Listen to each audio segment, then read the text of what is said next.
Hello student, welcome to my YouTube channel Rohit academy. Student, आज हम इस वीडियो में आप लोग को बताएंगे क्लास 11th का आप लोगों का सब्जेक्ट है केमिस्ट्री, यानी कि कक्षा 11 का आप लोगों का विषय है रसायन विज्ञान है। अर्धवार्षिक परीक्षा का ये आप लोगों का पेपर है 2024 और 2025 का बिल्कुल न्यू पेपर, वायरल पेपर है। जो आप लोगों का पेपर का कोड है यानी कि पैटर्न है, कह सकते हैं कि NM01 है। बिल्कुल न्यू पेपर है। सभी के पेपर में यहीं से क्वेश्चन पूछे जाएंगे। जो आप लोगों का पूर्णांक ये दिया गया है 70 में 70 नंबर इस वीडियो में कंप्लीट तरीके से बताएंगे एंड आप लोग को समझाएंगे। बस आप लोग वीडियो के अंत तक बने रहिए। खंड आ यहाँ से हमारा स्टार्ट होता है, जिसमें से बहुविकल्पीय प्रश्न दिए गए हैं। जिसमें से देखिए बाबू, पहला क्वेश्चन दिया गया है, सभी क्वेश्चन का आंसर बताया जाएगा एंड आप लोगों को समझाया जाएगा। देखिए पहला क्वेश्चन दिया गया है कि 1.12 यानी कि 1-2 लीटर नाइट्रोजन का क्या दिया गया है कि सांद्र सांद्र ताप पर, यानी कि ताप पर मतलब दाब पर लगभग द्रव्यमान है, यानी कि इसका साता दाय दिया गया है, यानी कि शॉर्टकट में लिखा गया है। तो इसका मतलब क्या द्रव्यमान हो जाएगा लगभग, हमें ये बताना है। तो इसका जो राइट आंसर हो जाएगा बाबू 0.7 हो जाएगा, यानी कि इसका सही आंसर जो हो जाएगा 0.7 ग्राम हो जाएगा। ए वाला हमारा ऑप्शन सही हो जाएगा इसका। फिर अगला क्वेश्चन दूसरा दिया गया कि किसी धातु M के ऑक्साइड के भार अनुसार 40% ऑक्सीजन है तो धातु का अपेक्षित परमाणु द्रव्यमान 24 है। तो ऑक्साइड के मूलानुपाती सूत्र होगा, यानी कि इसका सूत्र क्या हो जाएगा, MO हो जाएगा। क्या हो जाएगा, मतलब क्या हो जाएगा, MO हो जाएगा। ठीक है, हमारा सी वाला ऑप्शन सही हो जाएगा इसका। फिर तीसरा क्वेश्चन दिया गया कि आयन जिसमें सबसे अधिक युग्मित इलेक्ट्रॉन है, यानी कि वह कौन सा आयन है, तो Fe3+ हो जाएगा, यानी कि हमारा कौन सा, ए वाला ऑप्शन सही हो जाएगा इसका। फिर दूसरा क्वेश्चन दिया गया निम्नलिखित आयनों में से किसी अणुचुंबकीय है, यानी कि कौन अणुचुंबकीय है, हमें ये बताना है। तो इसका जो राइट आंसर हो जाएगा, चौथा का सही आंसर हमारा बी वाला ऑप्शन सही हो जाएगा, Ni2+, यानी कि निकिल हो जाएगा। क्या हो जाएगा, निकिल हो जाएगा। बी वाला हमारा ऑप्शन सही हो जाएगा इसका। फिर अगला क्वेश्चन देगा चुंबकीय क्वांटम संख्या बताती है, यानी कि चुंबकीय क्वांटम संख्या क्या बताती हैं, हमें ये बताती क्या बताती हैं, तो ये बताती हैं कक्षकों के अभिविन्यास बताती है, यानी कि सी वाला हमारा ऑप्शन सही हो जाएगा। फिर यहाँ पर कक्षकों की ए वाला ऑप्शन हमारा राइट हो जाएगा बाबू। पांचवें का जो राइट आंसर हो जाएगा कक्षकों का आकार बताती है, बी वाला ऑप्शन लॉक कर देंगे, यही राइट आंसर है। ठीक है, फिर तीसरा सिक्स वाला क्वेश्चन, यानी कि छठा क्वेश्चन दिया गया, वह तत्व जो आवर्त सारणी में पी ब्लॉक का तत्व सदस्य नहीं है तो उसे एल्युमिनियम, यानी कि Al जो है यही नहीं है, यानी कि ए वाला हमारा ऑप्शन इसका राइट हो जाएगा। फिर अगला क्वेश्चन देखिए क्या दिया गया है। जितना भी क्वेश्चन है सभी मोस्ट इंपॉर्टेंट क्वेश्चन है, आप लोग इसको दिमाग में बैठा लीजिएगा। सातवां क्वेश्चन दिया गया हाइड्रोजन की इलेक्ट्रॉनों की बंधुता क्या सही क्रम है, यानी कि क्या है, तो FCl और Br, यानी कि ये दिया गया है आई दिया गया है, यानी कि ए वाला हमारा ऑप्शन इसका राइट हो जाएगा। फिर अगला क्वेश्चन आठवां दिया गया है कि कैल्शियम के संयोजी कोष में इलेक्ट्रॉनों की संख्या होती है, यानी कि इलेक्ट्रॉनों की संख्या कितनी होती है बाबू, 2 होती है। कितनी होती है, 2 होती है। हमारा इसका ए वाला ऑप्शन इसका सही हो जाएगा। फिर अगला क्वेश्चन दिया गया है कि हाइड्रोजन गैस के 25 डिग्री सेल्सियस पर दहन उष्मा -68 क्या दिया गया है, 10.4 किलो कैलोरी है। तो जल की 25 डिग्री सेल्सियस पर संभवन उष्मा होगी, यानी कि इसकी संभवन उष्मा क्या होगी, हमें यह बताना है। तो इसका जो राइट आंसर हो जाएगा -68.4 किलो कैलोरी हो जाएगा। बी वाला ऑप्शन हमारा सही हो जाएगा। फिर अगला क्वेश्चन 10 वाला दिया गया निम्नलिखित में से नाभिक इसने ही क्या अभिकर्मक नहीं, यानी कि कौन सा नहीं, हमें यह बताना। तो NH3 नहीं है। क्या है, NH3 नहीं है, यानी कि हमारा ए वाला ऑप्शन इसका राइट हो जाएगा। 10वें का जो राइट आंसर हो जाएगा, ए वाला हमारा ऑप्शन सही हो जाएगा। फिर अगला क्वेश्चन दिया गया है कि एक जलीय विलयन का pH मान क्या दिया गया, 4 है। तो विलयन में हाइड्रोजन के आयनों की सांद्रता होगी, यानी कि आयनों की सांद्रता कितनी होगी, हमें ये बताना। तो 11 का जो राइट आंसर हो जाएगा हमारा बी वाला ऑप्शन सही हो जाएगा। क्या हो जाएगा बाबू, ये क्या 10⁻⁻4 मोल लीटर हो जाएगी, यानी कि हमारा बी वाला ऑप्शन सही हो जाएगा इसका। फिर अगला क्वेश्चन 12 वाला दिया गया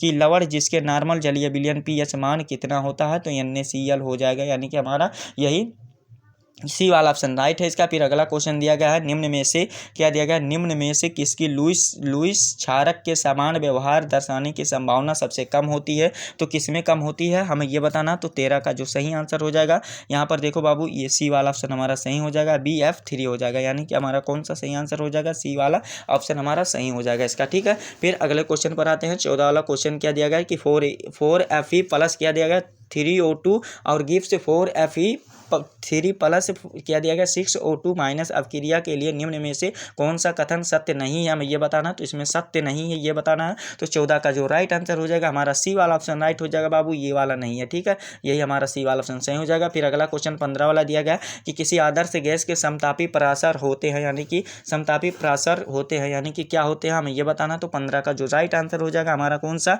डी वाला ऑप्शन सही हो जाएगा। क्या डी वाला ऑप्शन राइट हो जाएगा, आंतरिक ऊर्जा को स्थिर ऊर्जा रहती है। ठीक है, फिर 16 क्वेश्चन पर आते हैं कि n बराबर क्या दिया गया है 10 n बराबर n बराबर नहीं है n बटे आप लोगों का 1000 HCl यानी कि हाइड्रोक्लोरिक क्लोराइड है। तो बिलियन का pH मान होगा, यानी कि बिलियन का pH मान कितना होगा हमें ये बताना है। तो 16 का जो राइट आंसर हो जाएगा बिलियन का जो pH मान हो जाएगा 3 हो जाएगा, 3 हो जाएगा। ठीक है, ए वाला हमारा ऑप्शन सही हो जाएगा।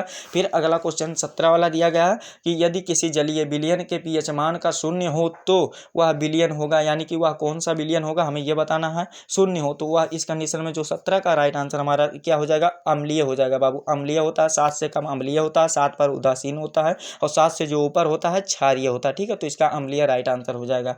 फिर अगला क्वेश्चन दिया गया कि सर्वाधिक धन विद्युतीय तत्व होता है, यानी कि कौन सा तत्व है हमें यह बताना है। तो 18 का जो राइट आंसर हो जाएगा, कौन सा हमारा सही आंसर हो जाएगा बाबू, देखो 18 का जो राइट आंसर हो जाएगा हमारा ये डी वाला ऑप्शन सही हो जाएगा, यही हमारा राइट आंसर है। ठीक है, फिर अगला क्वेश्चन दिया गया 19 वाला जो क्वेश्चन दिया गया है कि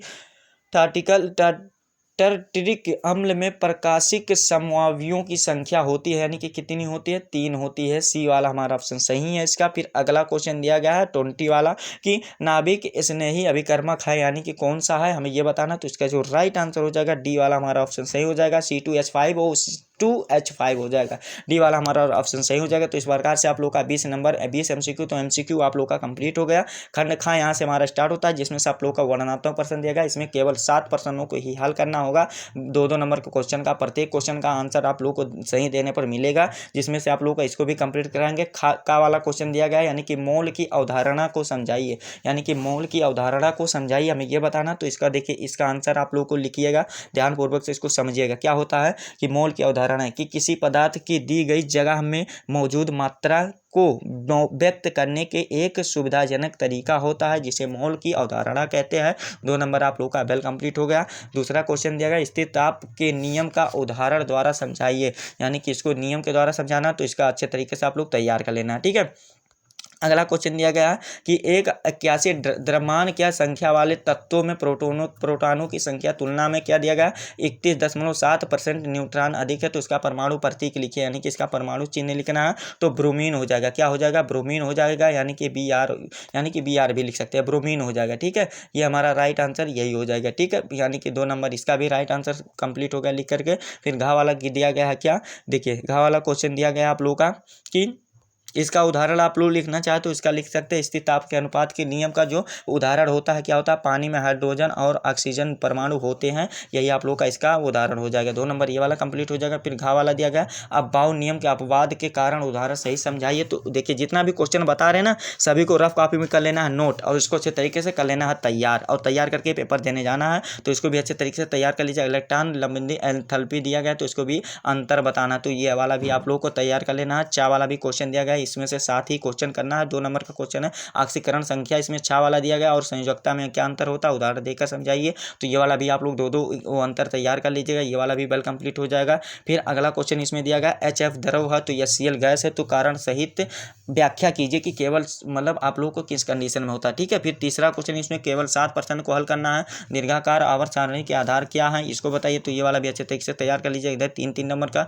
खा वाला को आप लोग को इसको अच्छे तरीके से IUPAC नाम विधि बताना है, यानी कि इसको भी कर लेना है। विद्युत ऋणात्मक क्या होती है इसको बताइए। विद्युत ऋणात्मक प्रभावित करने वाले कारकों को संक्षिप्त वर्णन कीजिए। 3 नंबर का क्वेश्चन, इसको भी अच्छे तरीके से तैयार कर लीजिए। सिग्मा तथा पाई बंध में अंतर उदाहरण द्वारा बताइए। 3 नंबर का क्वेश्चन है, इसको भी अच्छे तरीके से बाबू तैयार कर लेना है। इलेक्ट्रॉन बंधुता से क्या तात्पर्य है समझाइए, इसको भी अच्छे तरीके से आप लोग तैयार कर लेना है। जितना बता रहे उतना अगर आप लोग अच्छे तरीके से तैयार करते हैं तो क्लास 11 के आप लोगों को केमिस्ट्री में 70 नंबर जरूर प्राप्त कर सकते हैं। ठीक है, हैश का नियम को समझाइए, इसको तैयार कर लें। उष्मागतिकी चा वाला, यानी कि साथ ही क्वेश्चन को आप लोगों को तैयार करना है, यानी कि आप लोगों का क्वेश्चन दिया जाएगा 8, उसमें से साथी को हल करना, चुंबकीय क्वांटम संख्या के उदाहरण देते हुए समझाना, ये वाला भी अच्छे तरीके से तैयार कर लीजिएगा। और जो अगला क्वेश्चन दिया गया रदरफोर्ड के परमाणु मॉडल की उसकी सीमाओं को लिखिए। 5 नंबर का क्वेश्चन है, यानी कि लॉन्ग आंसर टाइप क्वेश्चन है। अथवा करके लिए भी दिया जाएगा, आप लोगों के लिए ऑफर दिया जाएगा। संक्रमण तत्व क्या है, इसकी मुख्य विशेषताएं को लिखिए, तो ये वाला भी अच्छे तरीके से आप लोग तैयार कर लीजिएगा। तो ये वाला भी आप लोग अच्छे तरीके से तैयार कर लीजिएगा। जो अगला क्वेश्चन दिया गया तत्वों के यानी कि चौथा क्वेश्चन है तत्वों के इलेक्ट्रॉनिक विन्यास तथा आवर्त सारणी में उसकी स्थिति क्या होती है, संबंध बताइए। 5 नंबर का क्वेश्चन अथवा करके दिया गया। सहसंयोजी बंध क्या होते हैं, HCl और CO2 के उदाहरण। एक सहसंयोजक के बंध के प्रकृति समझाइए। तो ये वाला भी अच्छे तरीके से आप लोग तैयार कर लीजिएगा, ठीक है। अगला क्वेश्चन दिया है जो लास्ट क्वेश्चन है इस पेपर का, क्या है कि निम्नलिखित पर संक्षिप्त टिप्पणी लिखे, यानी कि आप लोग संक्षिप्त टिप्पणी लिखना है। आबंध कोट दिया गया, चालक ऊर्जा दिया गया है बाबू, विद्युत ऋणकता दिया गया है, तो इसको भी कर सकते हैं आप लोग। अथवा करके दिया जाएगा। अगर आप लोग तीनों का परिभाषा आप लोगों का उदाहरण सहित नहीं लिखना चाहते हैं तो आप लोग ये वाला कर सकते हैं कि प्रत्येक वर्ग का प्रथम सदस्य क्या असामान्य व्यवहार यानी कि यश तथा पी ब्लॉक के तत्व को प्रदर्शित करता है, तो 2 उदाहरण के साथ इसकी व्याख्या कीजिए। तो ये वाला भी कर सकते हैं, अथवा करके आप लोगों को दिया जाएगा, ठीक है। तो यही आप लोगों का क्लास 11 का पेपर था जो आप लोगों को संपूर्ण तरीके से इस वीडियो में बता दिए एंड आप लोगों को समझा दिया। आप लोगों को ये हमारा प्यारा सा वीडियो कैसा लगा है कमेंट करके जरूर बताइएगा। हाँ, अगर आप हमारे चैनल पर नए हो तो चैनल को कर दीजिएगा सब्सक्राइब और बेल आइकन को दबा दीजिएगा। और इस वीडियो को क्या करना है बाबू कि आप लोगों को कक्षा 11 के जितने भी स्टूडेंट होंगे उनके पास अधिक से अधिक जरूर शेयर करके पहुंचा देना है, ठीक है। चलिए हम आप लोगों से मिलते हैं नेक्स्ट वीडियो में नेक्स्ट टॉपिक के साथ। तब तक के लिए जय हिंद, जय भारत, वंदे मातरम।